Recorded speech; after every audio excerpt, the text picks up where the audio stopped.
Ao som da adoração, Deus faz ruir a Jericó. Ao som da adoração, teu inimigo vira amor. Ao som da adoração, Deus entra pra quebrar os laços. Ao som da adoração, Deus desfaz todo o embaraço. Ao som da adoração, Deus hoje por ti agirá. Ao som da adoração, toda a cadeia ruirá.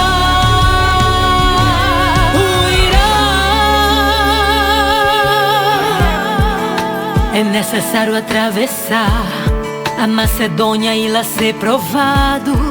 Se tu és fiel adorador, você porque Deus tem te abençoado. Cantar na bênção é muito bom quando tudo está dando certo, mas Deus quer ver a tua adoração em meio à sequidão deste deserto. Deus também provou Paulo e Silas no cárcere daquela prisão. O corpo estava machucado, os pés e mãos amarrados, mas as cadeias não conseguirão deter